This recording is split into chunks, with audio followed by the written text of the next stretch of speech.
you. Yeah, I have here the FISA warrant in my hands, and it's incredible the number of redactions. Every page is blacked out, Congressman, and I want to ask you about that because you basically said, look, this has to be declassified in order for the American people to understand. Tell us why.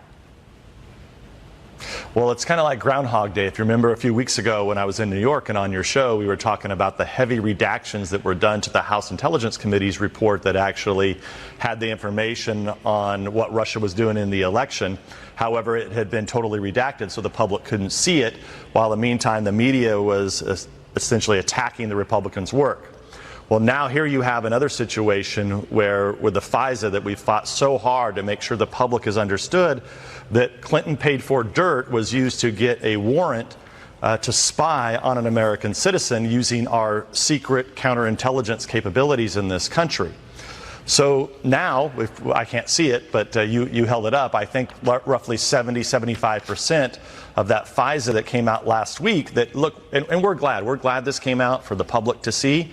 But at the same time, there's so much that's redacted, Maria. And if you notice what the left and the mainstream media said, because once we were exonerated once this came out, because we had put out a memo where we had said that this dossier or the dirt was used to get a FISA warrant, we were exonerated last weekend.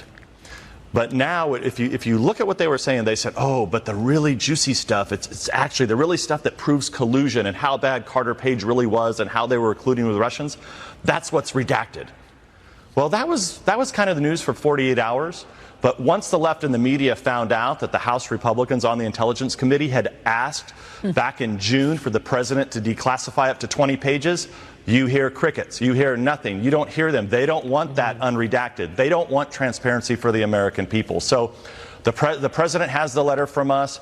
I think his lawyers are looking at this to see if they can declassify it sooner rather than later. But the sooner this comes out, the better off we all are, because what I've said is what's left that's redacted, the American people really need to know what's underneath there. Yeah, that's what I want to ask you about, because I read the op-ed this weekend with you in the Wall Street Journal, and it's titled Devin Nunes, Washington's Public Enemy #1. And in it you say, if people think using the Clinton dirt to get a FISA is bad, what else that's in that application is even worse. And you identify a specific number of pages in the letter you sent to President Trump that need to be redacted. Can you tell us anything about what could possibly be even worse than using an unverified piece of nonsense to actually get a warrant to spy on an American citizen? Well, and therein lies the problem, right? So the mainstream media and the left, they can run out and say, well, what's really bad in there is the stuff that the public can't see. It's redacted.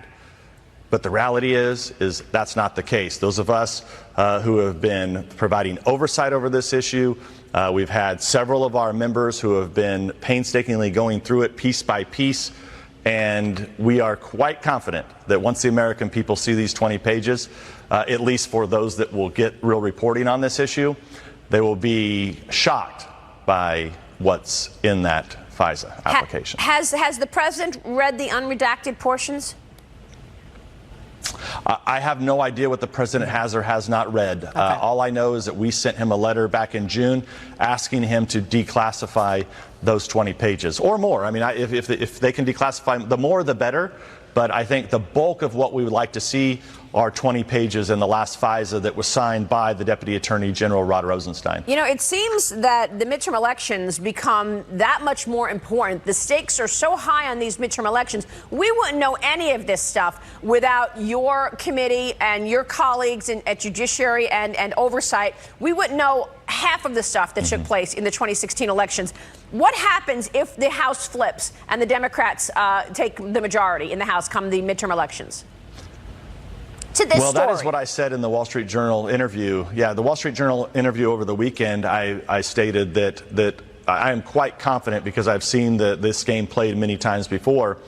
There's a stall game going on at DOJ and FBI. They're trying to stall as much as they can, hoping and betting that Republicans would lose the House in the fall.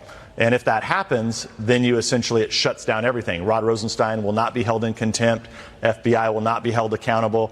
All these investigations will shut down. Everything will be buried.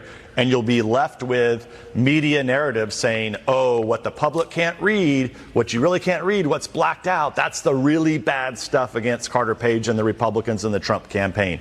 That's why the sooner the president declassifies this, the better. And I think the American people need to understand how important it's going to be to get out and vote in this election. Well, tell us where your investigation stands right now. Is Rod Rosenstein performing? Do you think his leadership is encouraging them to be up front and show us justice?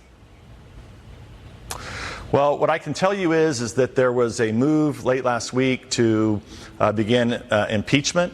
I think there are grounds for impeachment, and we should hold them accountable. I think Congress has given up way too much power. The way I understand it is that the Judiciary Committee and Oversight Committee got commitments on Friday. I think the Speaker also got commitments, from what I understand, that documents will be provided. So we're short a few documents. We are supposed to see those this week. But in addition to that, interviews/depositions will begin over August. So we will have members of Congress that will be flying back to Washington during August to conduct interviews with very important witnesses that need to be interviewed as it relates to getting to the bottom of this Russiagate scandal. Mr. Chairman, let me